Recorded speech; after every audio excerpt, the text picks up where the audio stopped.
Yeah, I can walk you through my parlay strategy. Now, let me preface this with, do I bet a lot of parlays? No, I bet more singles than parlays, but I leave about 5% of my bankroll open for parlays because, like most of us, they're fun and, cheap prices, payouts higher. But it's pretty easy process that I've got with Rithmm. So let me just walk you through it. So I like to use MLB.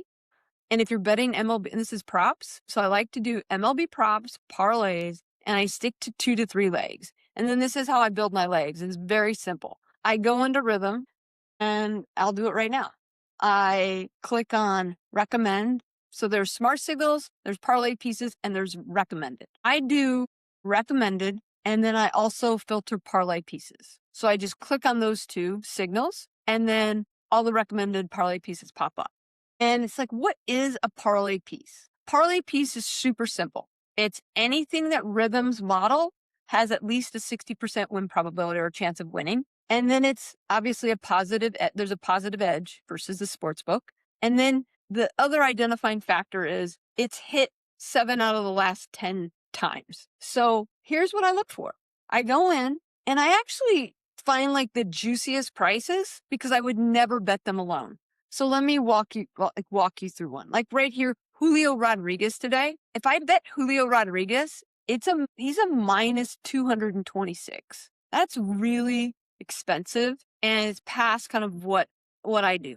But if I put it in a parlay, then obviously it'll reduce that price. So I go in and I find like the juiciest lines, and then I also like to find like obviously like 9 out. So if the threshold is 7 out of 10, I like to find 8 out of 10 and 9 out of 10. And then I just stack those together and I don't go past 3.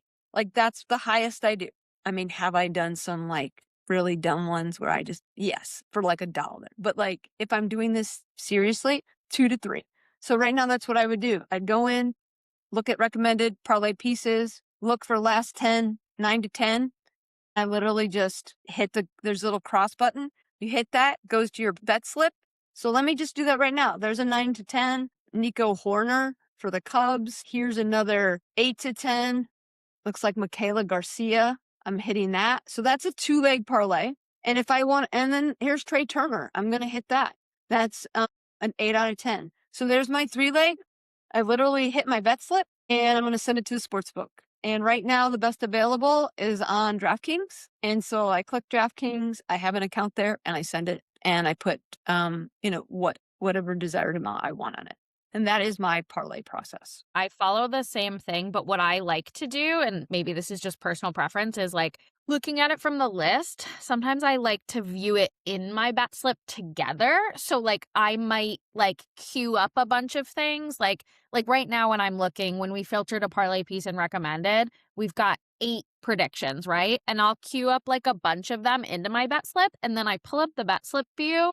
And then from there, I can see where it's available and the last 10 really easily against each other. So that's where I'll like make it more selective. Like I'll drop out like, oh, this is a 7 out of 10. Let me drop this out. Or like, oh, this one's only available on DraftKings and I think I want to do this on Novig. It's just like an easier view to like customize quickly before you send, just like a little helpful tidbit. I love that. Yeah, I think people I know I hear all the time like, hey, I want to build a parlay, but like they're just it just is it hard? No, it's not hard to just, hey, I'll take whatever DraftKings is telling me to take. That is obviously not the process we just went through, but this makes it so much easier. But Dylan, what do you do for your parlays? Yeah, I really liked what you said about the juice on the prop bets that you were looking at. And what I've been betting on a lot with the MLBs, I've been looking for run line underdogs. So like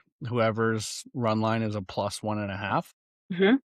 So typically what I'll do is I'll go into the game section of Rithmm, head over Yep. to the calendar, and I have my 3 different models that are all making predictions on every game. So what I'm looking for is where are my models agreeing on something. So I look for at least one of the bets to be recommended. And like today, I've got the Orioles are a great example. So it's Orioles +1.5. I have one smart signal and recommended, and then my other 2 models are cautioned. And that's kind of like my own criteria for like, okay, that's what I'm looking for.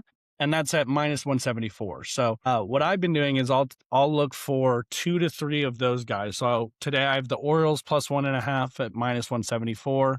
I have the White Sox at -186, and I'll go ahead and combine those into a parlay. And typically with the run lines, that I'll get like 2 to 3, and I'll put a unit on it.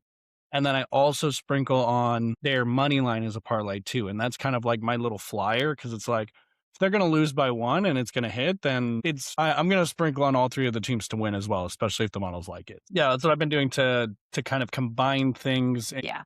Then I always like to tell people, like, set your expectations, right? Like, there's a reason why parlays make the sports book and the prediction markets the most revenue, right? Because the probability of hitting decreases with every leg you bet. And if you just take even like, I mean, to keep it super simple, it's like if I'm doing a 2 leg parlay, if I win like 3 out of 10 or 2 out, really it should be like 2.5 out of 10, which you're not going to hit half. But if you're in that range, that's amazing. So you just have to set your expectations that with parlays, you're going to lose more than you win. But obviously when you win, it should cover your losses.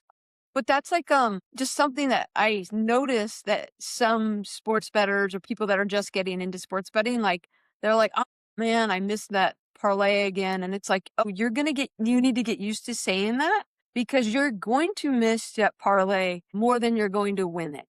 And so it's like betting money line dogs. That's the easier analogy there. It's like, okay, if you're going to take teams that are not expected to win, you might go 3 for 10, but obviously those 3 wins will make you profitable better.